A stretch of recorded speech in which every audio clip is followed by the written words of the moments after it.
also a shorter president, it appears.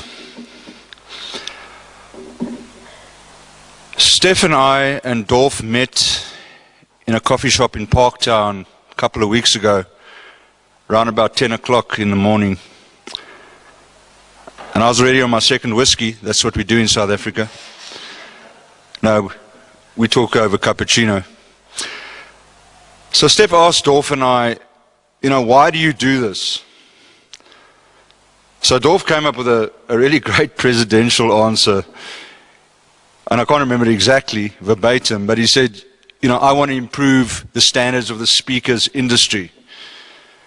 And then Steph turned to me. Now you guys all know Steph's look. He's got that look, like it's always a test. And he said, and you, why are you here? And I'm grappling to think, why am I here? And all I said to him was, because I really just want to hang out with my mates. And I thought, hell, this is the best the future president could come up with. In fact, I was so irritated with myself that I sent him a note that night on email and said, look, hey, I don't know what got into me, but that wasn't the best answer I could give. And of course, Steph in his manner said, you look like hell, Jacques, are you okay? But then I realized that actually it was a true answer. I do this because sadly or happily, over the last 9 years, my only friends are speakers. I don't have any other friends. I know when Paul got me into this, by the way, the standards were a hell of a lot lower then. All you needed was a pulse and be able to speak and you could get into the PSA. Now you've got to earn some money to get into the PSA. I never realized I'd go on such a journey. And I've got to know, 128 members, but I've got to know 70 quite well. I know there's people in this room today that are battling out there. And coming to this convention has been a sacrifice for you. And I know it's tough out there. I feel for you. I think most of us have been there. And some of us might still be there. We've lost a whole bunch of friends because it's difficult. I know when Billy lost a loved one this year. I know Adolf is standing. He's going to the doctor tomorrow. He's actually got quite a bad injury, but he's held out for this weekend. So I wish you luck tomorrow. I worry about Steph sometimes. Actually, a lot. Steph, you had that skin cancer scare. I worried about you, mate. I worry about Annie. I phone her not as often as I should, maybe once a month. And then I have great joy too. Julie Fulmer. Adolf has mentored Julie. From a fledgling speaker, we went and watched the first showcase 6 or 7 months ago, I can't remember, even a year. And because of the PSA, we put her in touch with Bronwyn, who you saw at the dinner last night, and it was there at the convention. And as you know, Bronwyn's a speaker's agent. And Julie and Bronwyn got together, and great news, Julie is going to do her first 10,000 Rand talk next month. Give her a hand.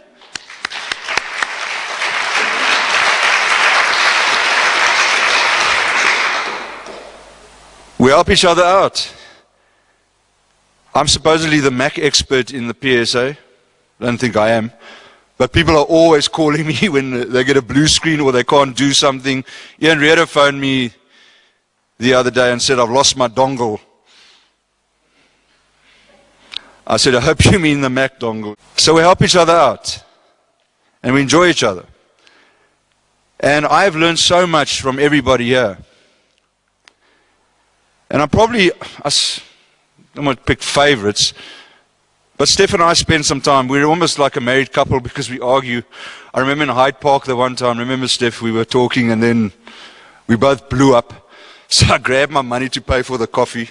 But you know, where Steph goes, the coffee's never like $5. It's like a $50 coffee. So I'm going, I hope I've got enough. So I want to do the grand exit.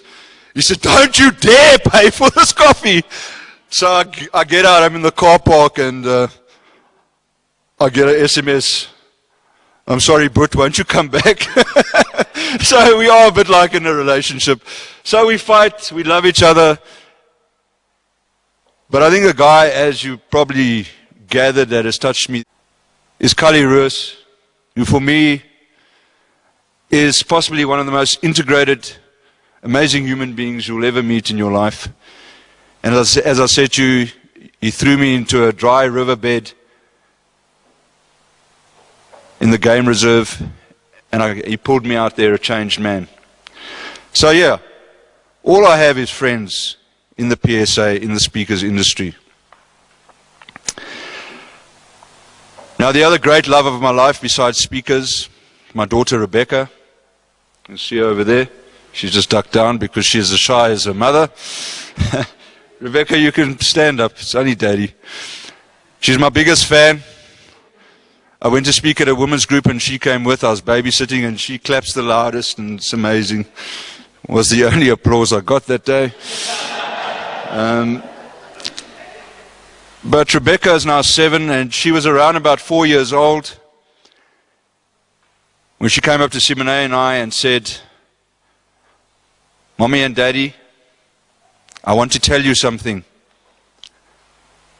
So she took our hands, led us to the couch,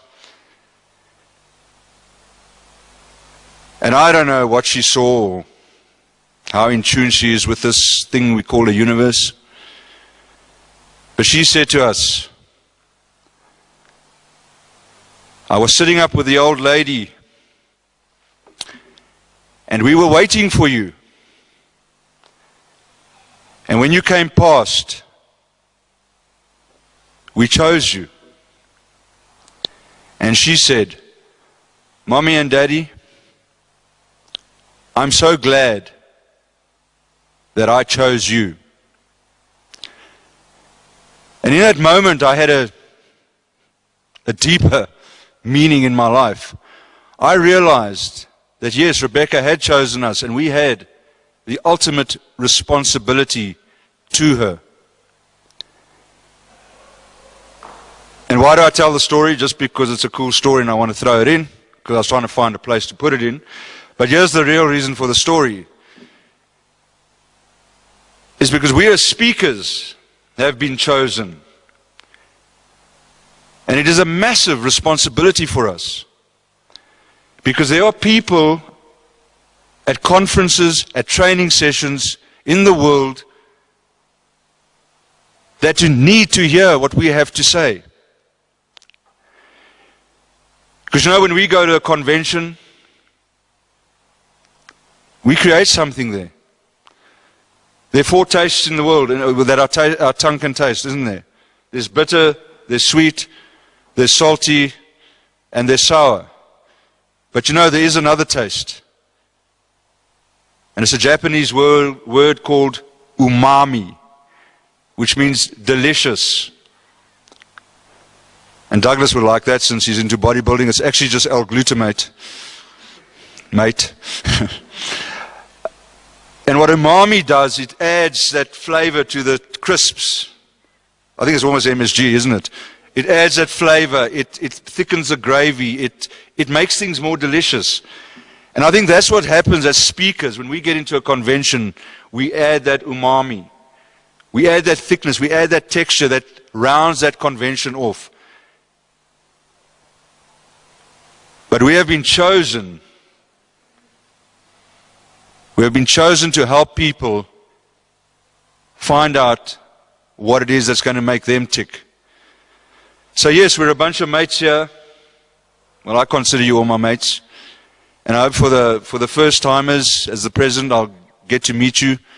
I'm certainly going to make it my mission to chat to you as often as possible. If you look at my business card, my email address is very small, but my telephone number is very big.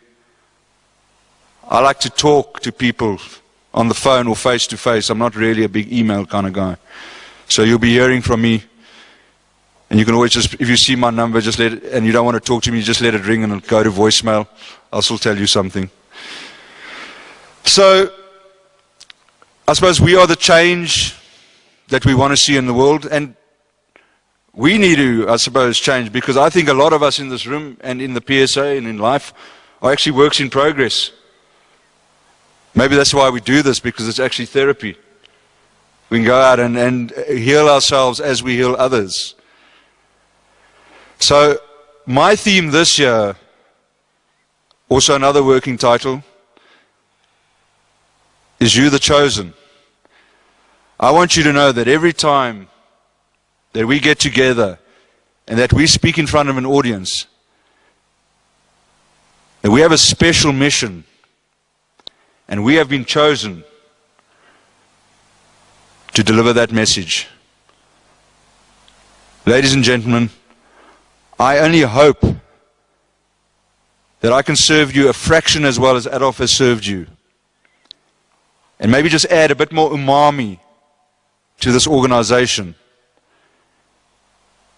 And with the help of Roger, who should have been here today, up here, not me,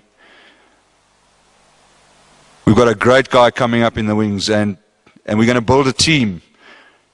And we're just going to take this place far. Because here's the thing. We cannot give up on this organization. We cannot give up on ourselves. Because we are the chosen. Thank you very much.